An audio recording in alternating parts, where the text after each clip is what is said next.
Hello everyone, इस video में बात करेंगे सीबीएसई बोर्ड एग्जाम 2024 जो कि 15 फरवरी से स्टार्ट हो रहा है। उसके लिए हम यहाँ पे जो बेसिक मैथ्स का सैम्पल पेपर सीबीएसई की तरफ से जारी किया गया था, आप देख सकते हैं यहाँ पे सैम्पल पेपर 2023-24 बेसिक मैथमेटिक्स। अभी मैं बेसिक का करा रहा हूँ, उसके बाद स्टैंडर्ड का कराऊंगा। तो इसके मैं सेक्शन ए को पूरा यहाँ पे कंप्लीट कराऊंगा, सेक्शन वाइज कराएंगे क्योंकि अगर पूरा कंप्लीट कराऊंगा पेपर तो बहुत ही बड़ी वीडियो हो जाएगी। तो सेक्शन ए पहले कंप्लीट कराते हैं, इसमें 20 क्वेश्चन है ऑब्जेक्टिव टाइप के, ठीक है। तो ये 20 क्वेश्चन बहुत ही इंपॉर्टेंट है, 20 कम नहीं होते हैं आपके, ठीक है। 20 मार्क्स, एक क्वेश्चन 1 मार्क्स का रहेगा। तो पहला क्वेश्चन दिया गया है, if two positive integer a and b are written as a equals to x cube y square and b equals to x y cube where x and y prime number then SCF is, इसका SCF पूछा जा रहा है। तो highest common factor, यानी दोनों में जो हाईएस्ट कॉमन फैक्टर है, तो आप यहाँ पे देख सकते हैं सबसे ज़्यादा x, यहाँ पे x क्यूब है, यहाँ पे x एक बार है, तो कॉमन क्या है x है। फिर यहाँ पे y स्क्वायर है, यहाँ पे y क्यूब है, तो कॉमन क्या हो जाएगा y स्क्वायर होगा। तो अगर किसी को डाउट है तो a इक्वल्स टू इस तरीके से भी लिख सकते हो, x 3 बार है तो x इंटू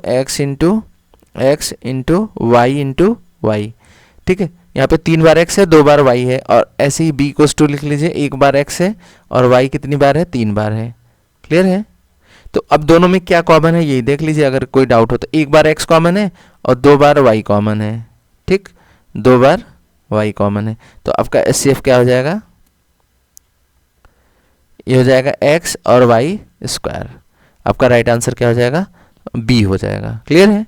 नेक्स्ट क्वेश्चन देखते हैं, सेकेंड क्वेश्चन देखेंगे। सेकेंड क्वेश्चन में दिया गया है the HCF of smallest 2 digit composite number. अब आपको कंपोजिट नंबर पता होना चाहिए, which number have more than 2 multiple, जिसके 2 से ज़्यादा मल्टीपल होते हैं उसे आपका कंपोजिट नंबर बोला जाता है।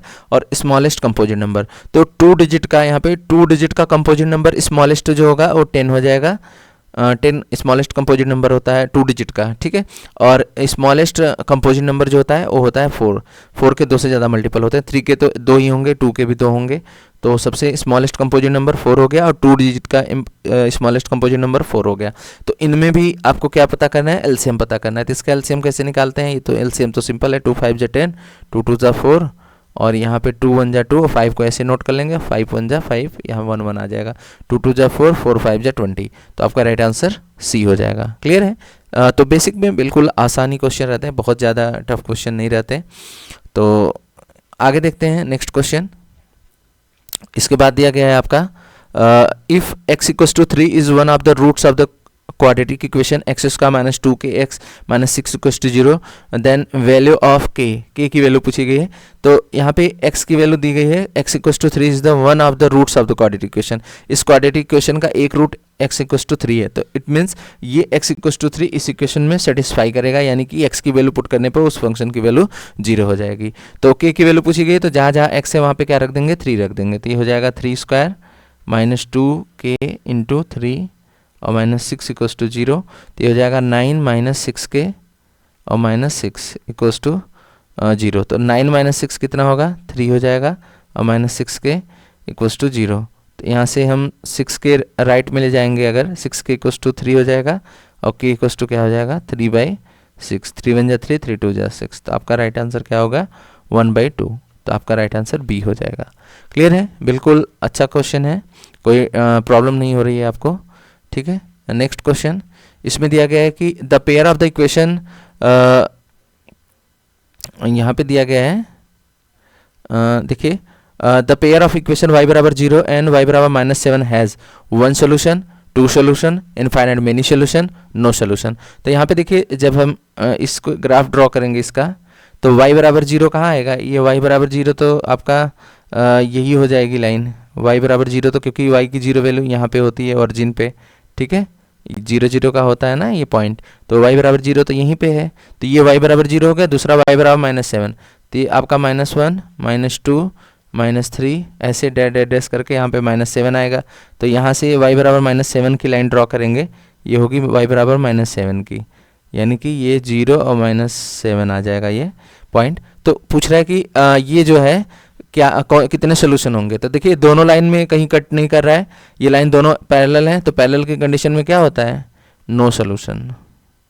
इसका क्या होता है, नो सोल्यूशन। अगर कोई लाइन एक कट नहीं कर रही है तो इसका क्या हो जाएगा, no solution. D option right हो जाएगा।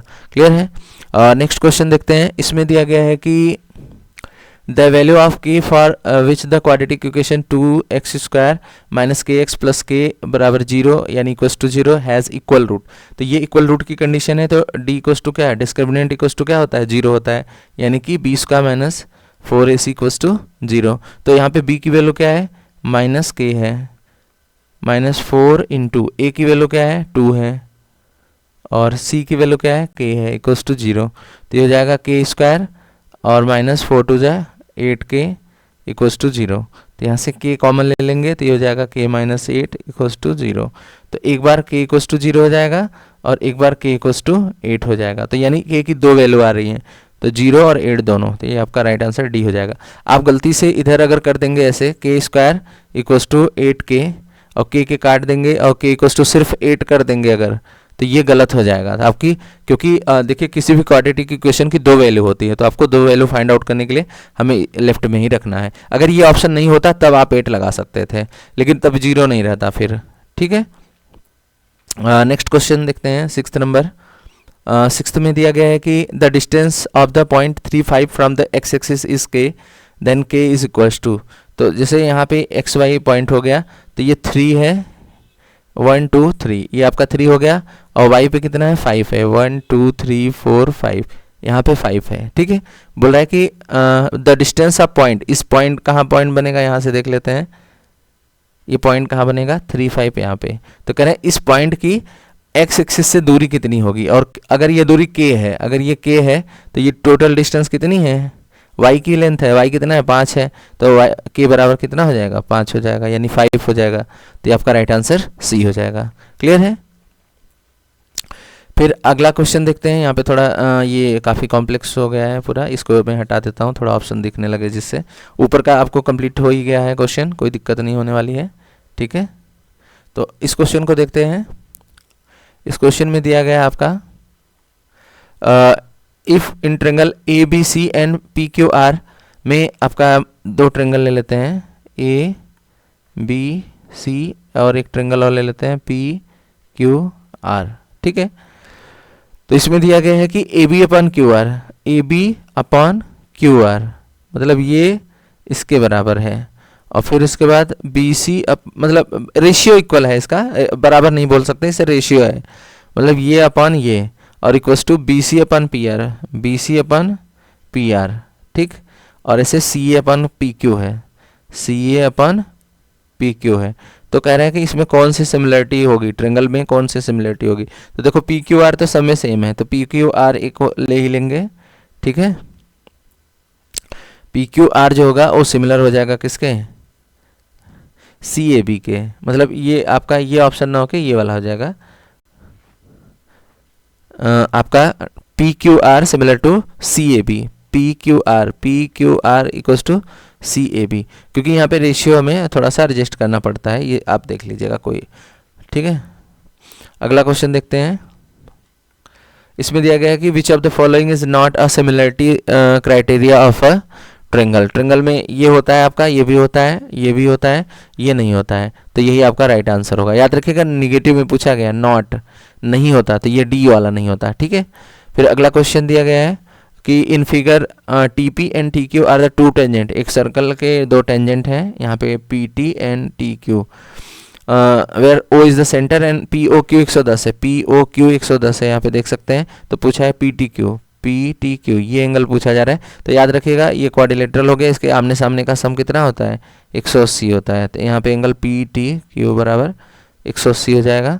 तो angle P T Q equals to क्या हो जाएगा, 180 और माइनस 110, तो ये हो जाएगा आपका 70 डिग्री। तो आपका राइट आंसर हो जाएगा बी ऑप्शन। क्लियर है। फिर नेक्स्ट क्वेश्चन देखते हैं। इसमें और आसानी क्वेश्चन है। कॉस ए इक्वल्स टू 4/5 दिया गया है, तो आपने फॉर्मूला पढ़ा होगा P B P upon H H B. तो यहाँ पे ये आपका साइन होता है, ये कॉस होता है, ये टेन होता है। तो यहाँ पे कॉस देख लेते हैं। कॉस ए इक्वल्स टू क्या हो रहा है, बी बाई एच, ठीक है। तो बेस यहाँ पे क्या है, 4/5 है। तो आपका जो ट्रेंगल बनेगा इस तरीके से, हाइपोटेन्यूस कितना है, 5 है, बेस कितना है, 4 है। मान लेते हैं ये एंगल ए है, ये बी है, ये सी है। तो ये 4 है, 5 है, तो ये पाइथागोरस सॉल्व करेंगे तो ये 3 आ जाएगा। 25 माइनस 16 करेंगे 9 आएगा, 9 का स्क्वायर रूट 3 होता है, ठीक है। तो अगर ये 3 आ गया तो पूछा गया है कि tan की वैल्यू क्या होगी, तो tan सिंपल है, tan इक्वल्स टू फार्मूला क्या होता है, ये वाला tan p/b होता है, p/b। तो परपेंडिकुलर कितना है, एंगल के सामने हमेशा परपेंडिकुलर होता है। ये हो गया 3 और बेस कितना है 4, तो आपका आंसर 3/4 हो जाएगा, यानी कि बी ऑप्शन हो जाएगा। क्लियर है। नेक्स्ट क्वेश्चन देखते हैं। इसमें दिया गया है कि नेक्स्ट क्वेश्चन में if the height of the tower is equal to the length of the shadow. मान लेते हैं यहाँ पे एक टावर है, ये टावर हो गया, इसकी जो शेडो, ये परछाई जो बन रही है इसी के इक्वल है। मान लेते हैं ये टावर की हाइट x है, ये भी आपका, ये आपका टावर हो गया और इसकी शेडो हो गई नीचे ABC, तो BC आपका टावर हो गया, इसकी शेडो AB हो गया x। तो ये बोला जा रहा है कि the angle of elevation of the sun, angle of elevation यहाँ पे बनेगा। तो यहाँ पे देखिए ये अगर हम दोनों सेम है ना, तो अब देखिए कौन कौन सी वैल्यू पता है, परपेंडिकुलर और बेस पता है। तो परपेंडिकुलर बेस के लिए क्या होता है, परपेंडिकुलर बेस ये आपका tan यूज़ होता है, साइन कॉस tan। तो यहाँ से tan लगाएंगे, tan A equals to x, perpendicular क्या है x अपॉन बेस भी x है, ये कैंसिल होके 1 आ गया।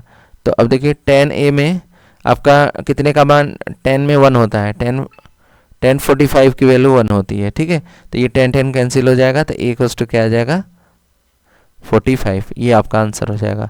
तो बी आपका राइट आंसर। क्लियर है। अगला क्वेश्चन और भी आसान है, दिया गया 1 minus cos square A equals to कितना होता है, तो आइडेंटिटी आपकी जो ये होती है sine square A plus cos square A equals to 1। तो यहाँ से अगर हम साइन स्क्वायर की वैल्यू निकालें, देखिए क्या होगा, sine square A equals to होगा 1 माइनस कॉस स्क्वायर ए। तो 1 माइनस कॉस स्क्वायर किसके बराबर है, साइन स्क्वायर ए के, ठीक है। तो ए ऑप्शन राइट हो जाएगा। नेक्स्ट क्वेश्चन में दिया है radius of the circle is same as the side of the square, तो perimeter are in the ratio. कह रहा है कि एक सर्कल है, इसकी रेडियस मान लेते हैं आर है, और एक स्क्वायर है, इसकी भी लेंथ कह रहा है कि जो स्क्वायर की रेडियस, जो सर्कल की रेडियस है same as the side of square, square की साइड भी वही है, यानी कि ये भी आ रही है। तो कह रहे हैं इनकी पेरीमीटर का रेशियो बताओ। तो पेरीमीटर ऑफ सर्कल क्या होगा, यानी इसे सरकमफ्रेंस बोलते हैं, तो ये होता है 2πr अपॉन, अगर स्क्वायर का देखेंगे पेरीमीटर तो ये होता है आपका 4r, यानी 4 इंटू साइड, तो r से r कैंसिल हो गया, 2 2 ज़ा 4, तो आपका ऊपर क्या बच रहा है पाई और रेस टू 2। तो ये आपका राइट आंसर कौन सा हो जाएगा, पाई रेस टू 2 है, तो सी ऑप्शन राइट हो जाएगा। क्लियर है। अगला क्वेश्चन देखते हैं। अगला दिया गया है कि the area of the circle is 154 centimetre square, the radius of the circle. Area of the circle दिया गया है, देखिए area of circle question number, यहाँ पे मैं इसको इरेज कर दे रहा हूँ, थोड़ा सा फिर करता हूँ, ये तो समझ में आ गया होगा, मैं इसको इरेज कर दे रहा हूँ, ठीक है। यहाँ पे दिया गया है एरिया ऑफ सर्कल दिया गया है 154, ठीक है, और ये क्या होता है pi R square, area of circle pi R square. तो यहाँ पे दिया गया 154 और पाई की वैल्यू क्या लेनी है 22/7 इंटू आर स्क्वायर। तो हमें रेडियस फाइंड आउट करनी है, तो ये हो जाएगा 154 और ये 11 से काटते हैं, 11 2 ज़ा 22, 11 1 ज़ा 11, 11 4 ज़ा 44, ये 2 से काटेंगे तो 2 7 ज़ा 14। तो आर स्क्वायर फाइंड आउट करेंगे तो एक तो 7 पहले से है यहाँ पे, और ये जो डिनोमिनेटर में 7 है ये भी इंटू हो जाएगा, तो आर निकालेंगे तो अंडर रूट हो जाएगा कितना 49, और 49 का स्क्वायर रूट क्या होता है 7 7 जा 49, और 49 का स्क्वायर रूट 7। तो आपका यहाँ पे जो 7 वाला ऑप्शन ए है। क्लियर है। अगला देखते हैं। अगले में दिया गया है कि 15 number, when a die is throw once, एक डाइस को एक बार उछाला जाता है तो क्या क्या आ सकता है, 1 आ सकता है, 2 आ सकता है, 3 आ सकता है, 4 आ सकता है, 5 आ सकता है, 6 आ सकता है। तो पूछा जा रहा है the probability of getting a even number, even number पता करना है लेकिन लेस देन 4। तो 4 से छोटा कितने, 4 से अगर 4 को हटा देंगे तो इससे छोटे में कितने इवन नंबर हैं 1, तो 1 क्या हो जाएगा, टोटल कितने हैं 6 है, तो ये आपका हो जाएगा 1/6, यानी कि डी ऑप्शन राइट हो जाएगा। क्लियर है। 16 नंबर देखते हैं। 16 नंबर में दिया गया है for the following distribution class, और यहाँ पे फ्रिक्वेंसी क्लास 0 5 5 10 10 15 15 20 20 25, और यहाँ पे फ्रिक्वेंसी 10 15 12 29। तो इसका पूछा गया है lower limit of the model class, lower limit of model class. तो याद रखिएगा जो सबसे ज़्यादा फ्रिक्वेंसी रहती है तो इसमें सबसे ज़्यादा फ्रिक्वेंसी क्या है, 20 है। यही देखते हैं मोड में, जो मोड का मतलब आप पता होगा मॉडल क्लास है तो मोड से रिलेट करके है, तो ये आपका फ्रिक्वेंसी सबसे ज़्यादा। इसमें याद रखिएगा मॉडल क्लास में सबसे ज़्यादा जिसकी फ्रिक्वेंसी होगी उसी के सामने वाला क्या हो जाएगा, उसका मॉडल क्लास हो जाएगा। और मॉडल क्लास में लोअर लिमिट पूछा गया है, तो लोअर लिमिट कितना है, 15 है। तो आपका राइट आंसर जो होगा वो हो जाएगा 15, ए ऑप्शन राइट हो जाएगा। क्लियर है। अगला क्वेश्चन इसमें दिया गया है कि a rectangular sheet of paper 40 centimeter and 22 centimeter is rolled to form a hollow cylinder of the height 40 centimeter। एक रेक्टेंगल बोल रहे हैं कि ये रेक्टेंगल है जैसे आपके पास, ठीक है, और इसकी जो हाइट है वो 40 है और वेड्थ जो है 22 है। तो इसको 40 के अबाउट ही मोड़ करके एक सिलेंडर बना लिया गया, ठीक है। तो इसकी हाइट तो 40 ही रहेगी, क्लियर है। लेकिन ये जो डायमीटर होगा ये चारों तरफ मोड़ करके बनाया गया है ना, तो ये पूरा डायमीटर जो है यानी सॉरी डायमीटर नहीं बोलेंगे, सरकमफ्रेंस बोलेंगे, सॉरी सरकमफ्रेंस जो होगा ये आपका होता है क्या, सर्कल का 2πr। यानी ये टोटल लेंथ कितना है, 22 है। तो यहाँ हो जाएगा 22 इक्वल्स टू 2πr। और फाइंड आउट क्या करना था इसमें, रेडियस ऑफ द सिलेंडर। तो इसकी रेडियस पता करनी है, ये r, यहाँ की r फाइंड आउट करना है। तो यहाँ से 22 इक्वल्स टू 2, पाई की वैल्यू रख दीजिए 22/7 इंटू आर। तो ये 22 दोनों यानी 22 इक्वल में है, डिवाइड में जाएंगे तो कैंसिल हो जाएगा, और ये 7 जाएगा ऊपर और ये 2 आएगा नीचे, इक्वल्स टू आर। 2 3 जा 6, 2 5 जा 10। तो आर इक्वल्स टू क्या आ गया, 3.5 सेंटीमीटर। क्लियर है। तो आपका राइट आंसर ए हो जाएगा। क्लियर। नेक्स्ट क्वेश्चन, इसमें क्या दिया गया है, इसमें दिया गया है कि consider the following frequency distribution, class दिया गया है और ये फ्रीक्वेंसी दी गई है। तो फ्रीक्वेंसी में कोई चेंजेस मतलब अलग अलग ही है। अगर ये एक सीक्वेंस में हो यानी इंक्रीजिंग ऑर्डर में हो, ठीक है, असेंडिंग या डिसेंडिंग अगर इस तरीके से हो, तो अगर असेंडिंग ऑर्डर में है तो ये जान लेना कम्युलेटिव फ्रीक्वेंसी दी गई है, तो उससे हमें फ्रीक्वेंसी निकालनी पड़ेगी। लेकिन यहाँ पे ऑर्डर कोई इंक्रीजिंग या डिक्रीजिंग ऑर्डर नहीं है, यानी कि डिसेंडिंग या असेंडिंग ऑर्डर नहीं है, ये फिक्स है, मतलब चेंजेस हैं, इसमें कोई दिक्कत नहीं है, फ्रीक्वेंसी है। तो इसके लिए क्या करते हैं, इसकी कम्युलेटिव फ्रीक्वेंसी फाइंड आउट करते हैं। इसमें क्या करते हैं, इसकी कम्युलेटिव फ्रीक्वेंसी फाइंड आउट करेंगे और यहाँ से देखेंगे कि जैसे ये पहले प्लस करेंगे कितना हो जाएगा, 12 + 10 22 प्लस 15 करेंगे तो कितना हो जाएगा, 7 और 37 37 और 8 प्लस करेंगे 8 7 15, ये हो जाएगा 45 और प्लस 11 कर दीजिए तो ये हो गया 6 और ये हो गया 5। तो ये वैल्यू आ गई n इक्वल्स टू 56 और यहाँ से इसका हाफ करते हैं n/2 यानी कि 56/2, तो ये हो जाएगा 2 2 जा 4 2 8 जा 16 28 आ रहा है। तो ये देख लेते हैं ये किसके पास है सबसे, तो इसमें सबसे ज़्यादा 15 ही लग रहा है, तो 15 का सामने जो आपका क्लास इंटरवल होगा ये 12 18 हो जाएगा। तो यही पूछा गया है, consider the following frequency distribution table. और आगे क्या पूछा गया है, मीडियन क्लास पूछा गया है, ठीक है। मीडियन क्लास क्या होगा, तो ये हो जाएगा, अभी आपने देखा कि इसके सामने का 15 के सामने क्या रहा है 12 18, तो यही आपका 12 18 वाला राइट आंसर हो जाएगा। आपका राइट आंसर 12 18 हो जाएगा। क्लियर है। अगला क्वेश्चन असर्शन एंड रीजन का है, बहुत ही प्यारा क्वेश्चन है। इसमें दिया गया है कि assertion A, the point 04 lie on the y axis. जैसे ये आपका कोऑर्डिनेट है, ये आपका 04 दिखाया गया है, यानी कि जो पॉइंट होगा वाई एक्सिस पे ही पाया जाएगा 1 2 3 4, ये कुछ यहाँ रहा होगा 04, ठीक है, इस तरीके से। और इधर एक्स एक्सिस के पॉइंट रहे होंगे और ये वाई ये निगेटिव का, ठीक। तो ये 04 की बात हो रही है। तो x coordinate of the point on y, sorry पहला ये दिया गया ना assertion, the point 04 lie on the y axis. तो वाई एक्सिस, ये वाई एक्सिस ही तो है और ये एक्स एक्सिस है, तो वाई पे ही तो लाई कर रहा है, तो पहला हमारा सही है यानी करेक्ट है। फिर दूसरा क्या बोल रहा है रीजन में, the x coordinate of the point on y axis is 0। तो जो एक्स कोऑर्डिनेट है पूछ रहा है, ये एक्स वाई ही तो होता है, तो कह रहा है कि एक्स कोऑर्डिनेट क्या वाई एक्सिस पे 0 है, तो ये भी सही है। तो हम यहाँ पे बोल सकते हैं कि both assertion A and reason are true but reason, लेकिन यहाँ नॉट बोला तो ये वाला नहीं होगा। यहाँ पे बोल सकते हैं कि both assertion A and reason true and reason R is the correct explanation of assertion A. तो ये वाला आपका राइट आंसर हो जाएगा। क्लियर है। लास्ट क्वेश्चन है इसमें ऑब्जेक्टिव के, इसके बाद मैं सेक्शन बी नेक्स्ट वीडियो में कराऊंगा, क्योंकि ऑलरेडी बहुत ही क्वेश्चन हो गए हैं, 20 क्वेश्चन हो गए हैं, तो सेक्शन वाइज कराएंगे तो आपको ज़्यादा पसंद आएगा और आप थोड़ा सा थोड़े टाइम में देख सकते हैं। Section A, the HCF of the two number is 5 and their product is 150, then their LCM is 40। तो देखिए आपका फॉर्मूला होता है LCM into HCF equals to first number और इंटू सेकेंड नंबर, यही होता है फॉर्मूला। तो एलसीएम आपका निकालना है और एचसीएफ कितना है 5 है इक्वल्स टू, और दोनों का प्रोडक्ट कितना दिया है 150 और हमें एलसीएम फाइंड आउट करना है। ठीक है, तो एलसीएम इक्वल्स टू क्या हो जाएगा 150 डिवाइडेड बाई 5, 5 3 जा 50, आपका एलसीएम क्या आ रहा है 30 और इसने क्या दिया है 40, तो यानी कि ये तो गलत हो गया।